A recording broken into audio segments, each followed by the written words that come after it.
sono sing laporan aku, ono pendeta dulu pernah bedah bukuku Benang Merah Agama Samawi, Bible Menjanjikan Islam tajuknya, dibedah tapi di Unibro sana.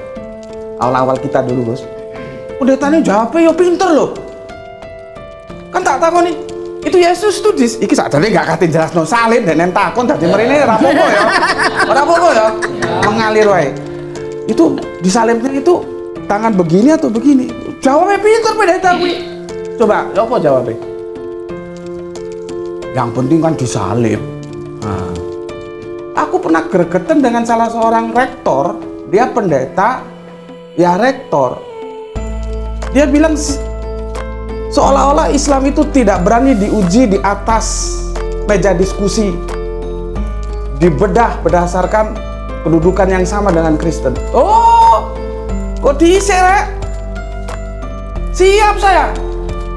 Jadi orang-orang Yahudi itu yang di sekitaran Belanda, kalau mau makan daging, itu mereka naik kereta api masuk ke Belanda.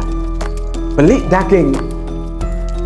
Beli dagingnya siapa? Orang Islam. Yang di sana banyak yang jual itu migran dari Tunisia, sing negro-negro kuwi. Mereka nggak sembarangan makan daging. Kembalikan ke Yahudi, makan itu mau kalau sembelihannya orang Islam. Tuhannya sama. Tuhannya sama.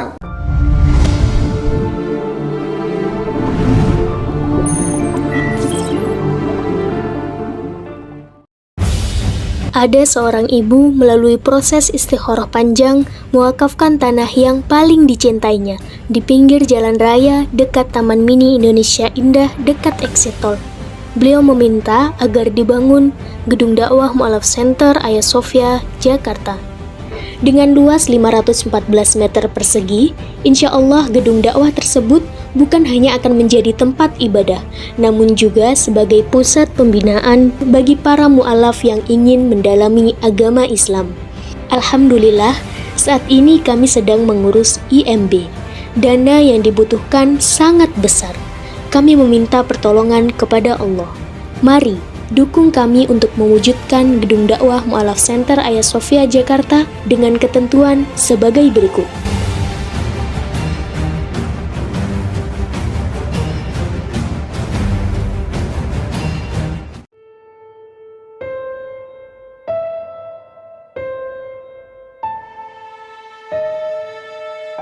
Bismillahirrahmanirrahim.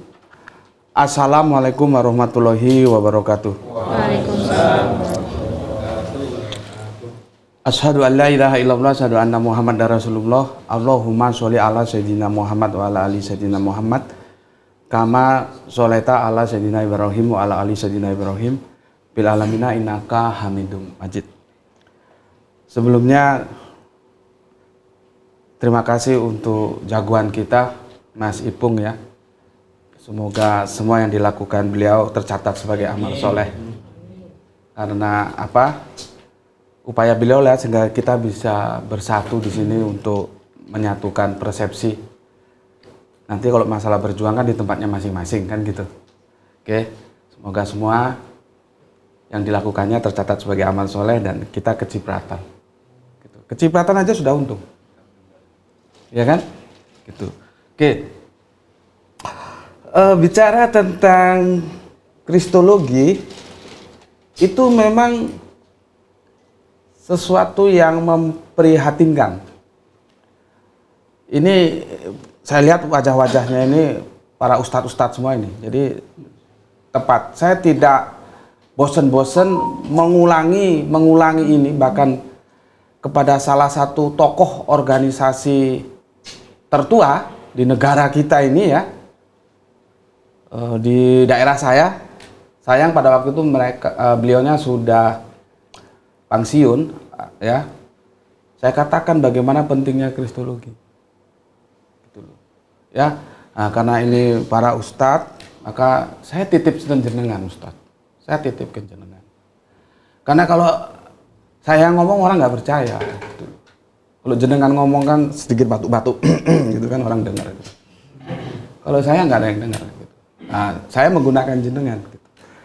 Dakwah itu kan strategi, nggak harus saya yang masuk gitu loh. Ketika saya nggak bisa masuk, jenengan bisa masuk, saya titip. Gitu. Jadi gini, Kemarin juga sudah saya sampaikan di masjid, tadi malam kita juga kajian sama Bunda Etika gitu. Yang subhanallah semoga Allah berikan kesehatan. Begitu juga Bunda Indri kita ini, beliau mualaf ya. Salah satu kebahasan ini apologetik Gusti dalam berdebat. Nah, beliaunya. Salah satu efek positif. Saya mau tanya gini Ustadz yang terhormat.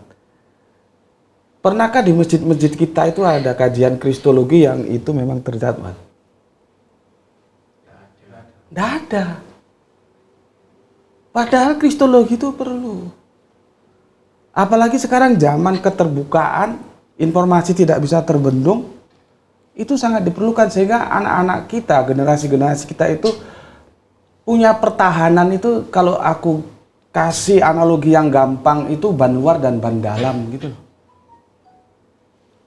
Misalkan ada dua permasalahan ya. Ada dua permasalahan. Sekarang kalau kita sudah tahu yang satu jelek, yang satu itu mesti bagus. Gitu loh. Tapi kalau kita sudah tahu dua-duanya itu lebih bagus lagi. Nah, masalahnya kajian-kajian di masjid-masjid kita itu dihabiskan untuk kajian-kajian yang Islam doang. Maka aku titip sama jenengan semua, tolong disisihkan 10% saja. Jenengan punya langgar, punya musola, punya masjid ya. 100% itu sisihkan yang 10% untuk kajian kristologi. Silahkan sekarang apa ya? Alhamdulillah sudah banyak pertumbuhan dan aku ikut senang orang-orang yang menggeluti kristologi. Anda bisa undang siapapun gitu bisa. Saya pernah ngisi kajian kristologi itu di daerah Mojokerto masuk, sana itu sepertinya keluarga tapi uang sugih-sugih kabeh ngono. Dadi sak keluargane diundang ngono, mobil mewah-mewah kabeh. Itu bagus. Jadi aku titip jenengan. Jenengan sanggup nggak? Siap, insyaallah. Siap. Jadi nggak usah banyak-banyak, 10% aja. 90% kajian Islam monggo. 10% untuk kristologi. Nanti seminggu sekali atau apa. Yang penting ono. Nanti undang siapa yang menurut jenengan. Sekarang gampang tuh, ada di grup WA siapa yang kristologi gitu diundang. Terus pertanyaannya, apakah belajar kristologi itu ono sunai? Kan harus begitu toh? Kanjeng Nabi pernah nggak menyinggung hal kristologi? Kan harus begitu toh? Jadi aku melok-melok biasanya, iku mangkul ora gue. Ono sunai nggak gue? Kan harus begitu toh? Oke. Bersanad enggak gitu. Nah, sebab itu aku peti diarani wah ingkar sunnah gue. Salah satu contoh, nggak tahu karena cerdas atau karena apa nggak tahu ya. Zaid bin Sabit itu pernah diperintahkan oleh Kanjeng Nabi suruh belajar bahasa Ibrani. Dalam waktu relatif singkat, Zaid bin Sabit sekretarisnya itu menguasai. Tapi aku nggak tahu apa karena Zaid bin Sabit pinter atau karena, nah iki rungokno iki. Kadang-kadang kalau kita nggak paham kita menyalahkan orang gitu loh. Assalamualaikum, assalamualaikum, iku podo ae. Sama, cuman kita kan rumpunnya Islam kan Ibrani, Arabiun. Kalau saudara tua kita Ibraniun. Itu satu rumpun, kalau kajian bahasa namanya Semitik. Sem, anaknya Kanjeng Nabi Nuh. Mereka, jadi Israel dan Arab itu satu rumpun. Engko bedane dialeke wae, karena apa? Terpisah oleh ruang dan waktu yang cukup panjang. Satu di Israel sana, satu di Jazirah Arab. Nek kono salom, kene salam. Nek kono ehad, kene ehad. Nek kono yahid, kene wahid. Nah, kalau kita mengerti ini kan bisa, oh karepe ngono to. Gitu loh. Ojo wah sesat kowe ngono. Jangan. Wawasan itu membuat kita enjoy dalam bergaul. Maksudku begini loh, generasi Islam tuh jangan kuper gitu loh. Tunjukkan kita itu intelek, kita siap berdiskusi dengan siapapun. Aku pernah gregetan dengan salah seorang rektor, dia pendeta, ya rektor. Dia bilang seolah-olah Islam itu tidak berani diuji di atas meja diskusi, dibedah berdasarkan kedudukan yang sama dengan Kristen. Oh, Kok diisi, Rek? Siap saya. Pada waktu itu sudah ada kesepakatan ya. Judulnya yang dia oke, apa-apa dia oke, semua tak okein supaya terjadi deal gitu diskusi. Cuman saya minta, bisa nggak Pak diadakan di kampus Bapak? Dianya nggak mau. Sebetulnya sebagai rektor kan bisa. Tak pikir ya wawasannya kurang luas juga lah gitu. Sebetulnya sebagai rektor ya anggap aja kuliah tamu toh. Toh saya tidak akan membahas di luar parameter-parameter akademis gitu loh. Bagaimana sebetulnya posisi Islam, Kristen ini jadi orang-orang yang ada itu Nasrani. Makanya Al-Quran tidak pernah menyebut Kristen. Kristen itu nanti di era Paulus ya. Baru nanti Yahudi gitu loh. Kita bicarakan dengan baik, tapi tidak mau dia. Akhirnya terus Anda pilih mana? Dia pilih Kupang sama Bali. Kami nggak punya perwakilan di sana. Akhirnya pilih Surabaya. Sudah oke. Judulnya apa? Dia minta judul Anak Allah dalam perspektif Al-Quran dan Bible. Aku bilang oke, gitu loh. Terus kena wabah kemarin kan 3 tahun ya. Terus aku tagih, dia mau. Tapi lewat Zoom lah. Aku iki ora seneng diskusi lewat Zoom. Lelapo, aku iki diskusi ku endi raimu iki raiku ngono lho. Lah iki lewat Zoom gendaan ya. Kalau pacaran tuh lewat Zoom enggak, duduk di meja. Kalau saya salah, tunjukkan salahnya. Kalau saya benar, nah, kamu bagaimana? Akhirnya batal. Sekarang batal nggak terjadi. Dan nggak tahu kenapa ya, itu urusan dia lah sama yayasan. Dan saya dengar dia sudah dikeluarkan dari rektor. Yang paling greget meneh ngomong ini. Pada waktu itu kan Hagia Sophia booming. Hagia Sophia di Turki kan dijadikan masjid lagi dan itu pro kontra. Ada yang setuju tapi ada juga yang tidak setuju. Yang setuju dari kalangan-kalangan saudara Kristen kita, dia bilang begini, lebih baik dijadikan masjid tetap terjaga daripada dijadikan diskotik. Logikanya masuk juga toh? Gitu loh. Lebih baik diserahkan orang Islam tempat terjaga. Jadi di Eropa sana dan di Amerika itu mereka lebih enak menjual gerejanya kepada orang Islam karena meskipun Tuhannya beda tapi tetap terjaga, terhormat untuk menyembah Tuhan kan? Daripada dijual kepada pengusaha jadi diskotik, jadi pub, ya isine wong konoan kabeh. Konoan itu apa? Ya orang begitu-begitu. Ya konoan itu gitu loh. Ya. Nah, sekarang gini, setelah pulang nanti sampaikan, dan bapak-bapak kan punya otoritas sebagai ustadz, kasih 10% waktu, yang 90% untuk kajian Islam, 10% untuk kristologi. Mangkulnya, sanatnya tadi jelas. Untuk apa sahabat Zaid diperintahkan kanjeng Nabi untuk belajar bahasa Ibrani? Untuk paham kitab-kitab saudara kita yang dijelaskan oleh Bunda Etika tadi, itu teksnya itu sebetulnya gimana? Jadi agama kita itu agama teks, Pak. Ya. Dinullah, ya, mulai dari Milata Abraham, Yahudi, Nasrani yang nyimpang jadi Kristen dan Islam itu agama teks. Agama kitab, kita tidak boleh berbicara yang di luar kitab. Ini Ustaz-Ustaz luiru lah. Aku hanya mereview wae. Ini dalilin di kan gitu toh? Lah aku enggak enak sak udel mude salat yo apa dalilin di iki. Oke, setuju gitu. Meskipun kadang-kadang ada dalil beda persepsi itu enggak masalah, tapi kan dalilnya ada, rujukannya ada gitu ya. Seperti kita sholat kan Allahu Akbar, apa mau gini, apa mau kembali gini, kata kembali itu kan di persepsi beda-beda. Tapi dalilnya ada, juklaknya ada gitu loh. Masalah yang kita miliki sekarang adalah kalian semuanya, teman-temanku Islam, harus bangga kita punya original teks. Kita punya teks aslinya. Mereka enggak punya. Kitab suci dan terjemahan kitab suci itu sama atau enggak? Apakah terjemahan kitab suci itu kitab suci? Bukan. Saya berani ngomong, itu fakta, Pak. Saya kalau nggak berdasarkan data nggak ada. Ini terjemahan. Ini terjemahan. Ini terjemahan. Kita oret-oret ini tondone tak pelajari. Dulu. Tadi nek ngaji nduk tonggo jarene petenge kitab padange ati. Padange kitab petenge ati. Sebabnya gak tau diwaca dituku dilebokno rak. Ini lihat ini jenengan. Sorry, ya ini lihat. Jadi kalau ada pakar-pakar teman-teman dari pendeta-pendeta bilang Gus Putih itu ngawur nggak pernah baca kitab. Mbahmu apa? Oh kitab sampai lede tak pelajari kok. Apa nggak pernah belajar kitab? Ini sampai lede nih baca pelajari.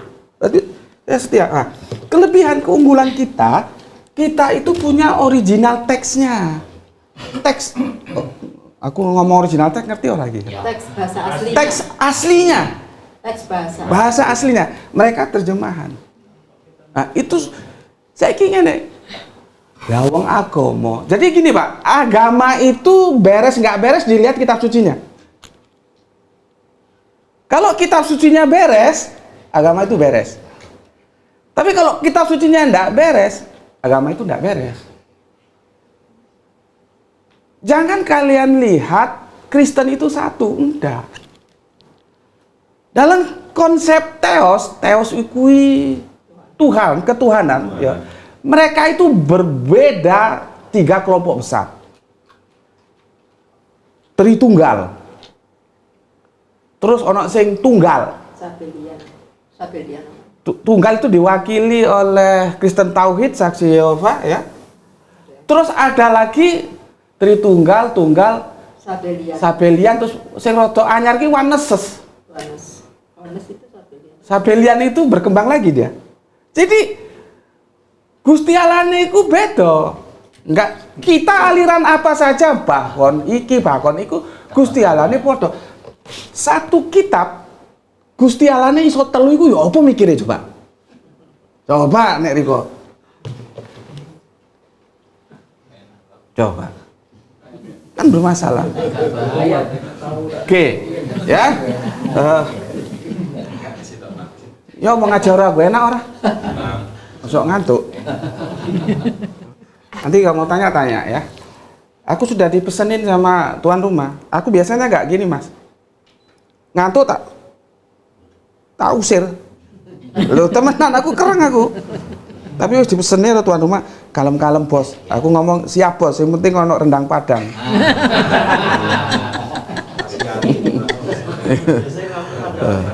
Oke, terus aku lanjut. Supaya jenengan iku ojo mamang, ojo gamang. Aku kudu seneni koncoku opo? Lah mosok masjid kok bukai kitab sucine wong Kristen ngono.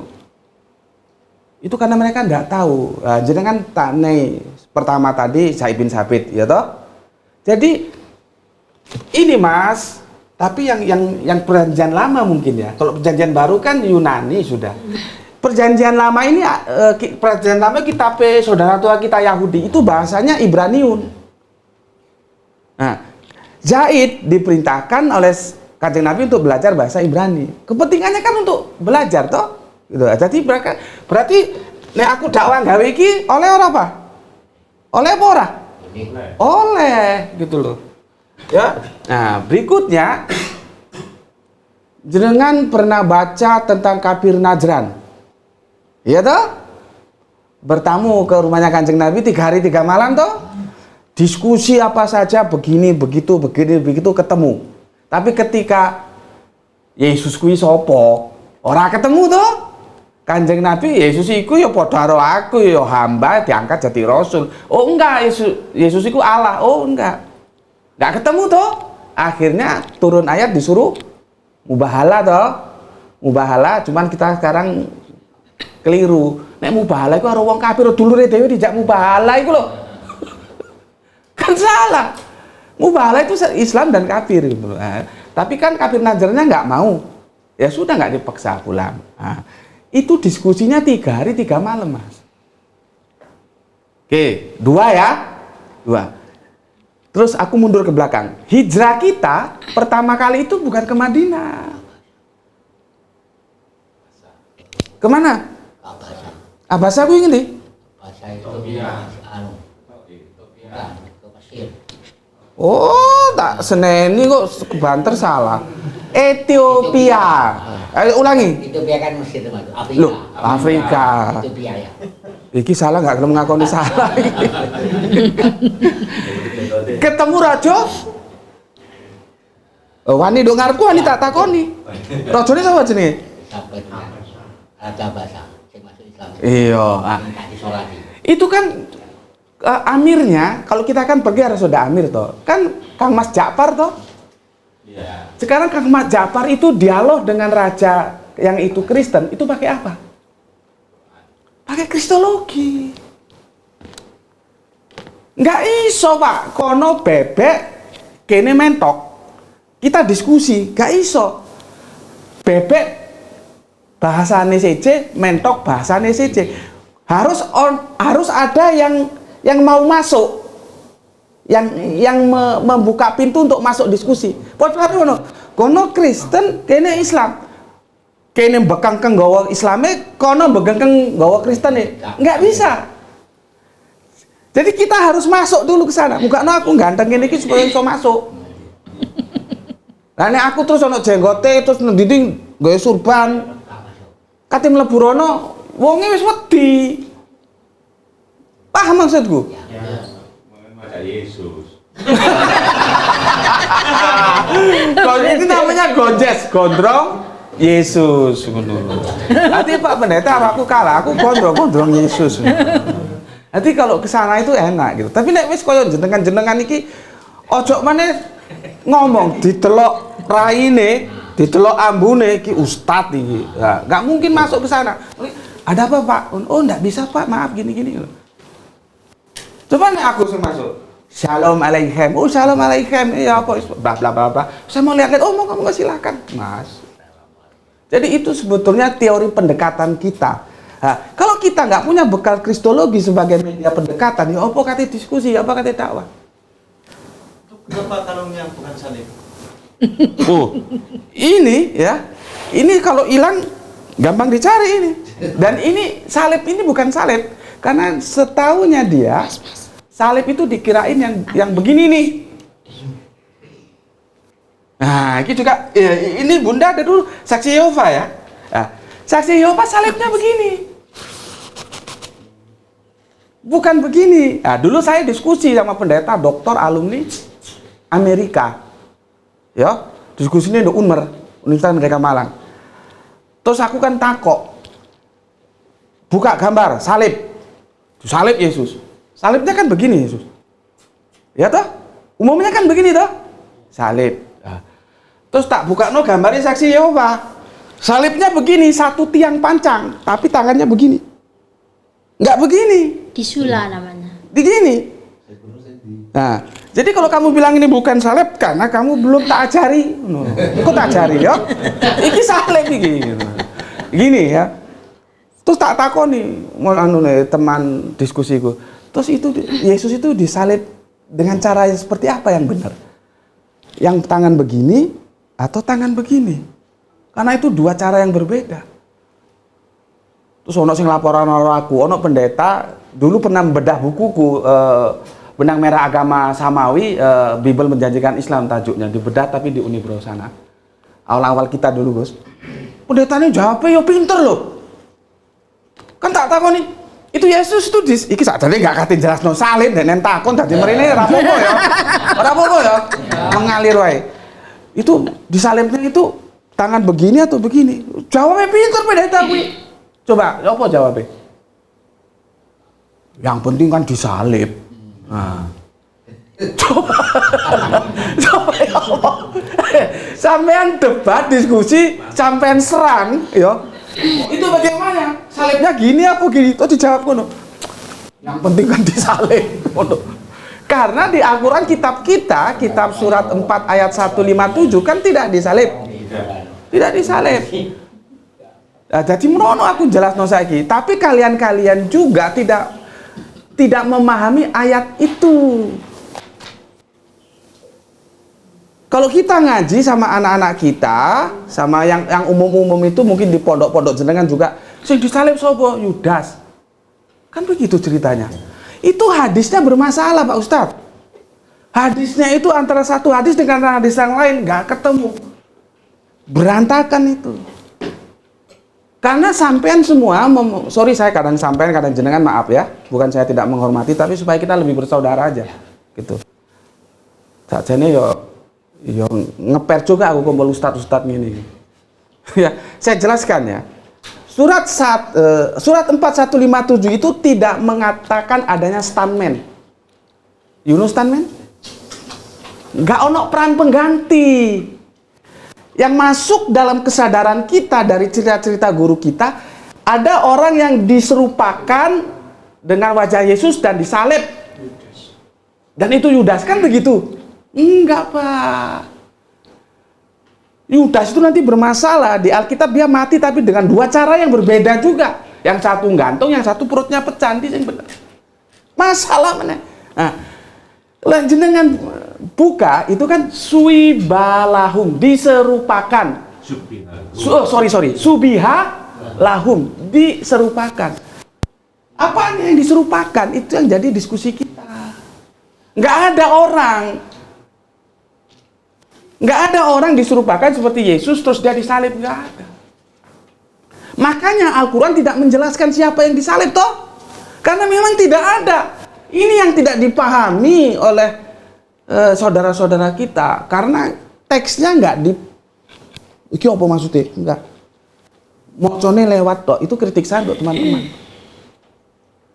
Gitu loh. Banyak harus kita. Terus misalnya sampean ditakoni, itu Tuhannya orang Islam itu apa itu? Masa mau punya anak harus punya istri? Kan ono toh? Surat apa kuwi? Bagaimana dia mau punya anak kalau dia tidak punya istri? Itu surat apa? Maryam piro? Nah, salah jewer. Aku enggak mau iki Maryam piro? Tak buka. 19 ke bawah. Itu salah. Terjemahannya bukan istri, tapi sahabat, partner. Bagaimana dia mau punya anak kalau dia tidak punya partner? Gitu teksnya. Karena kalau dipahami istri, maka kan itu hukumnya kanan kiri. Kalau sini kanan, sana mesti kiri, kan begitu toh? Kalau situ kiri, sana mesti kanan toh? Nah, kalau ayat itu berkata istri, berarti suami, berarti Tuhannya orang Islam itu laki, ngono loh. Aku kalau sudah baca teks itu, subhanallah, canggihnya Al-Quran ini. Artinya, orang-orang yang mau menistakan Al-Quran itu sudah dibendung dengan pemilihan kata-kata yang tepat. Jadi kalau jenengan lihat YouTube saya, Subandi T. Sukoco, beberapa ayat itu saya dekonstruksi dan saya siap mempertanggungan jawab.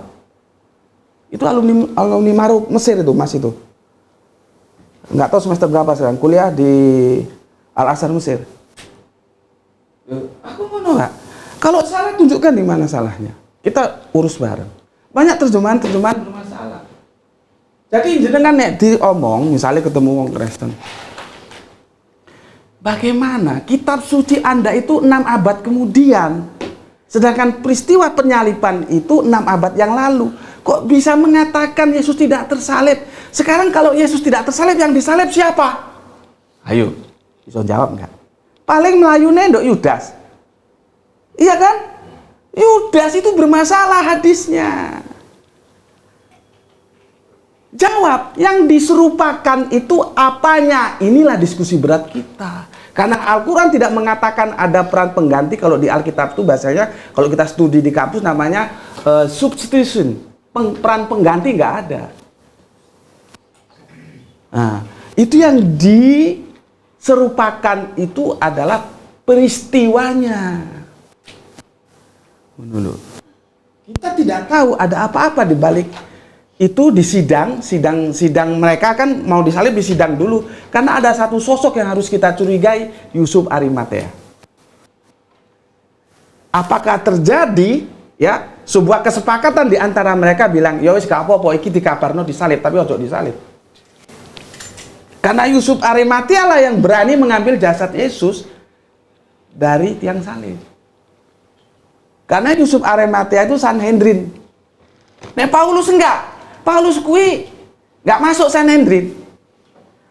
Kalau ada 3 syarat Sanhedrin, cerdas, sugih, ganteng. Nah, Paulus itu guru cerdas. Sejarah mengatakan kakinya agak kecil sebelah, jadi jalannya nggak lurus. Terus ora sugih. Beda kelas dengan Yusuf Arimatea. Gitu loh. Ya. Oke, waktu ini wis entek apa urung iki? Nek wis entek aku yo leren. Nek terus. Lah nek waktu entek ya apa? Soalnya gantian sama ini. Oke, sekarang begini ya. Buka Matius 5:39. Tadi dijelaskan sama Bunda Etika, ya, bahwa hukum itu sebetulnya lebih tua hukum Yahudi karena mereka saudara tua kita. Di Yahudi itu gigi ganti gigi, mata ganti mata. Dilanjutkan di Al-Quran begitu toh. Cuman kita kalau mau memaafkan boleh gitu. Nendo Kristen hukum kasih. Buka Matius 5:39. Ya, sudah? Matius 5:39 sudah? Dah, aku baca di sini ya. Jangan lihat ke sana, jangan lihat sana. Jangan lihat sana. Ya. Tetapi aku berkata kepadamu, janganlah kamu melawan orang yang berbuat jahat kepadamu, melainkan siapa yang menampar pipi kananmu, berikanlah kepadanya pipi kirimu. Jelas ya? Ya, aku nggak ngono-ngono loh ya. Ini Alkitab ya. Kita lanjutkan ke Lukas 6:29.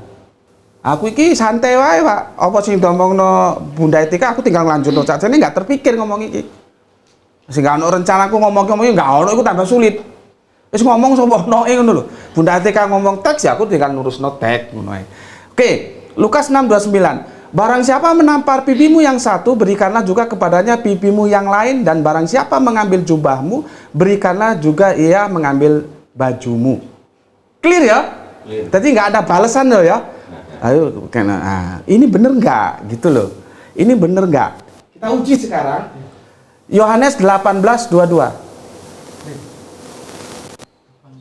Yohanes 18:22. Yohanes 18. Perjanjian baru, itu nama ini. Sorry. Yohanes. Ya, itu betul. Yohanes 18:22. Wes? Belum? Tampilkan Yohanes 18:22. Oke, jenengan lewat sana ya. Aku bacakan begini. Ketika ia mengatakan hal itu, ya, hal itu engko nanti bisa lihat atasnya ya. Di 21. Coba dari 21 deh supaya nggak terputus nanti Pak Ustadznya pada bingung nanti. Nah, 21 ya.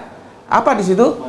Mengapa engkau menanyai aku? Tanyailah mereka yang telah mendengar apa yang kukatakan kepada mereka. Sungguh mereka tahu apa yang telah kukatakan.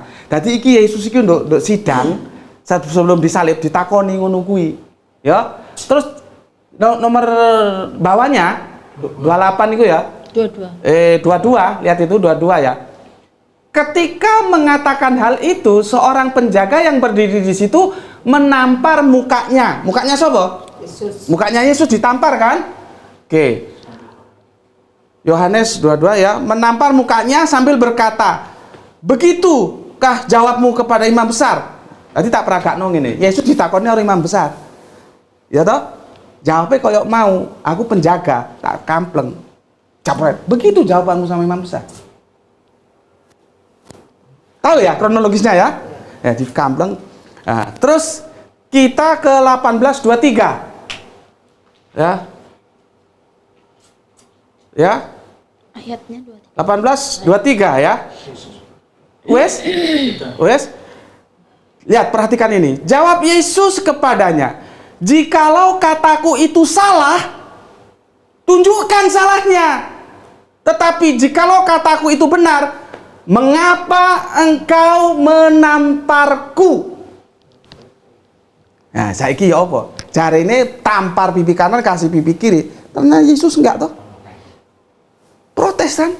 Terus di mana benarnya kita?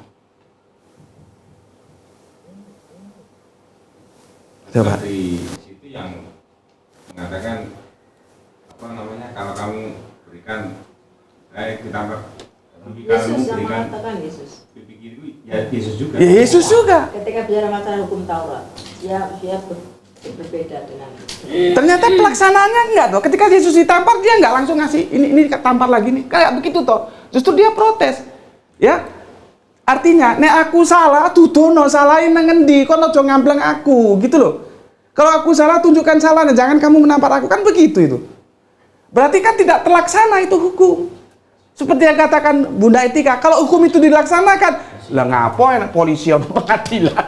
Ajaran kasihan gitu. Nah, itu ajaran kasihan. Nah, sekarang begini. Dalam kekristenan itu hukum itu ada dua. Ya, kalau ditanya apa hukum utama, maka Yesus menjawab dengan tegas. Hukum pertama itu adalah Sema o Israelu Yahweh Elohenu Yahweh Echad. Kadang-kadang ada yang nggak mau Yahweh, Adonai itu terserah nanti penafsiran ya. versi Kristen sama Yahudi. Kristen Yahudi gitu. Jadi konsepnya tauhid. Dengarlah hai orang Israel, Tuhan Allah kita, Tuhan itu Esa. Jadi Yesus itu pinter, Pak. Oh, ceritakan ya apa ya, aku agak panjang sih menceritakannya karena kita banyak salah memahami tafsir-tafsir Al-Qur'an. Kita selalu mengatakan bahwa Kanjeng Nabi Isa itu bayi iso ngomong. Itu yang jadi masalah. Ini Pak Ustadz tolong jangan diceritain itu lagi. Istilah, ini Bunda paling ngerti ini ya. Anak dalam ayunan itu istilah. Nek nduk Sumatera, Pak, nek ngomong ngapain kamu mau bisnis itu? Kencing aja belum lurus kok. Itu bukan berarti ngoyo gak lurus, bukan begitu, tapi belum levelnya, direndahkan gitu loh. Potai nduk ngene. Bung, kamu kenapa enggak? Bau kencur. Bau umbelen. Itu loh. Yahudi itu ya, dalam kultur Israel, anak yang masih dalam pengawasan bunda, anak mama lah gampangannya, itu disebut dengan anak yang masih dalam ayunan. Bukan isi owek-owek ngene. Karena itu terjemahnya beda, membawa digendong. Kata digendong itu nggak ada, Pak, di original teksnya Al-Quran. Yang ada itu membawa. Membawa saya ke sini membawa Dr. Suryadi dan Mas Abdullah. Apa Dr. Suryadi saya gendong? Karena logikanya sudah ditanamkan. Yesus sisik bayi, enggak. Itu begini loh. Kalau kita lihat ceritanya, begitu karena perzinahan itu sangat memalukan, sangat menjijikkan sejak zaman Yahudi. Apalagi keturunan Harun yang kepala Kohen Gadol. Tidak boleh, Pak. Sampai nanti kita warisi, maka jangan dekati zina.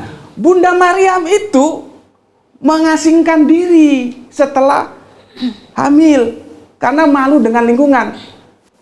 Kan baca di Al-Quran kan begitu, mengasingkan diri ke timur yang jauh toh. Nah, anaknya wis gede diterno mulai nduk Bani Israel itu loh kon saiki dakwah. Itu baca di surat Maryam kalau nggak salah 28 atau berapa? 35 ya. 28 tuh Ketemu kan? Wong Yahudi kan takok ketemu.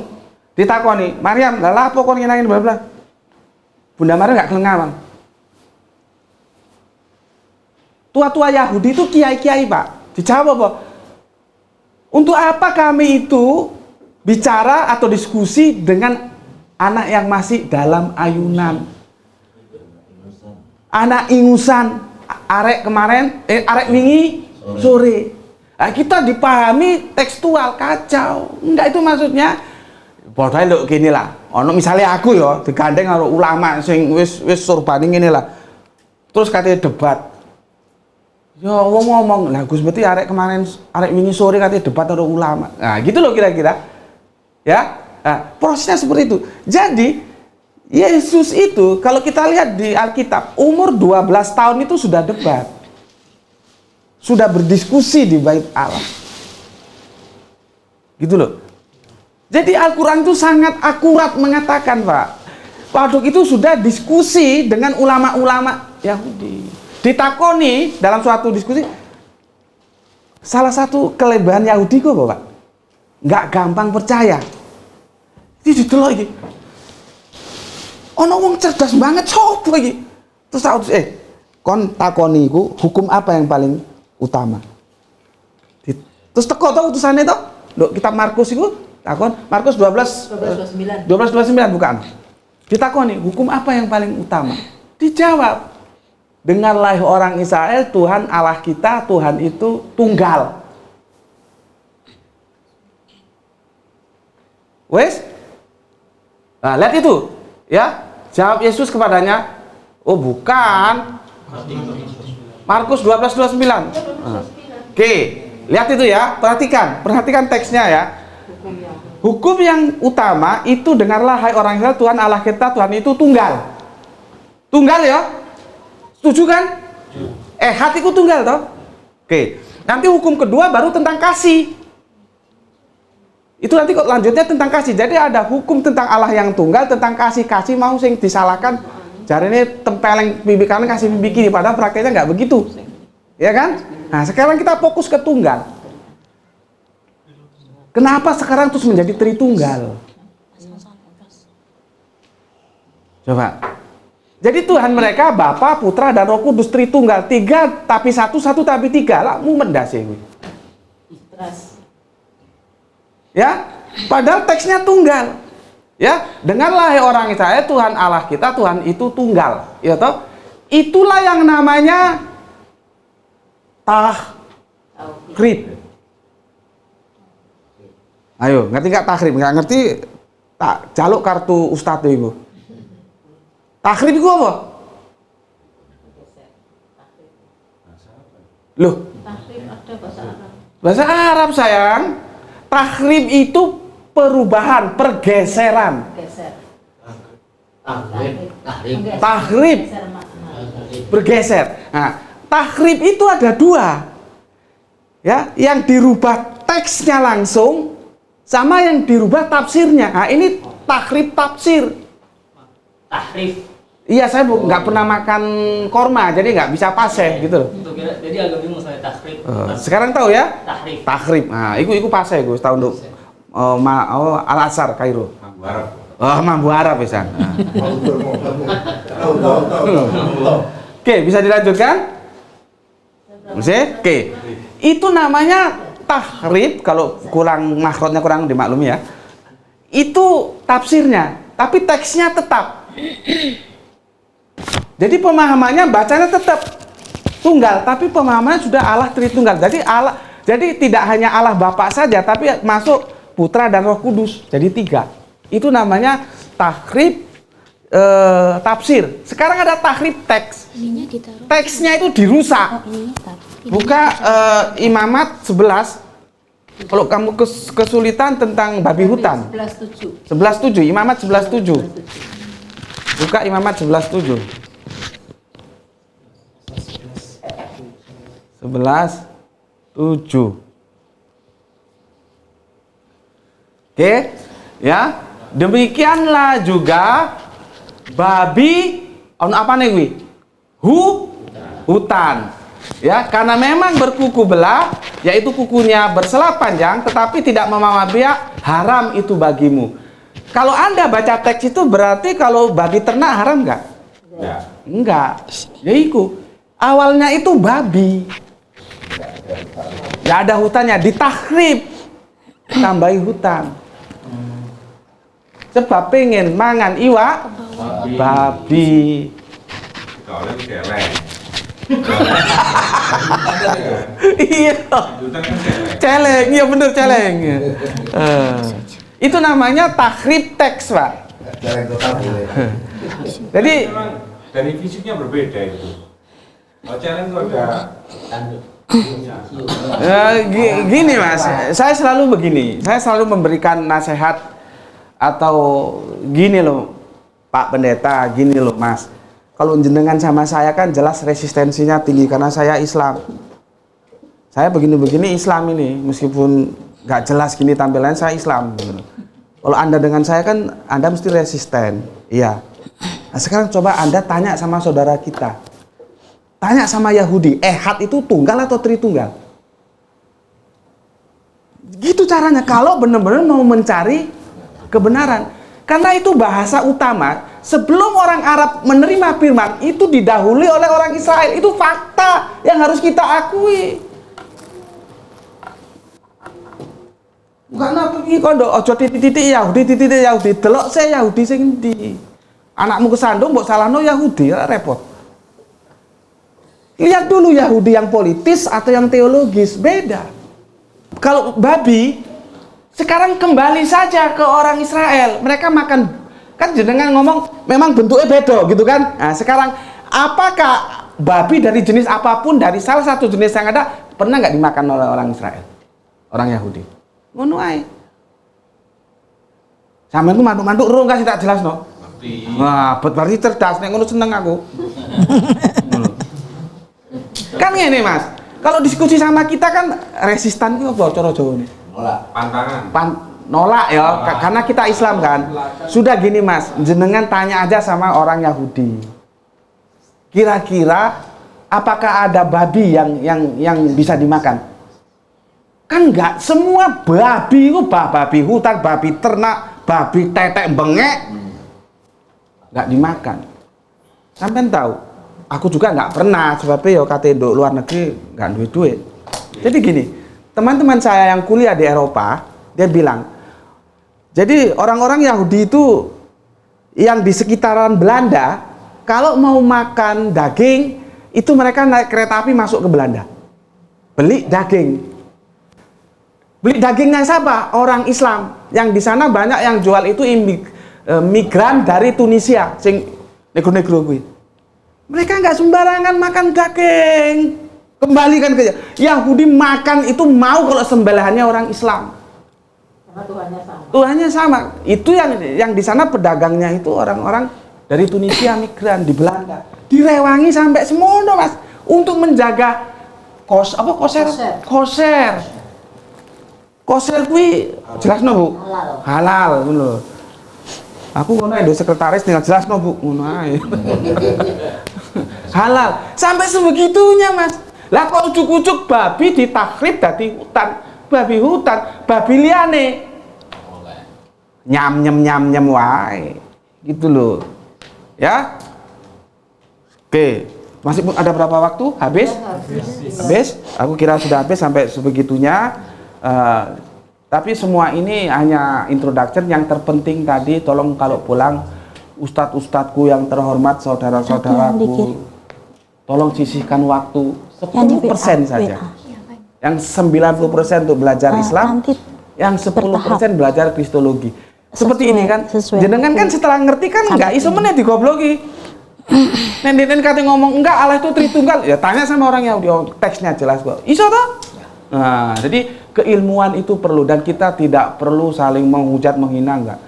Kita kan diperintahkan harus dengan baik, ya toh? Oke, itu dari aku. Kalau ada salah-salah mohon maaf. Bismillahirrahmanirrahim.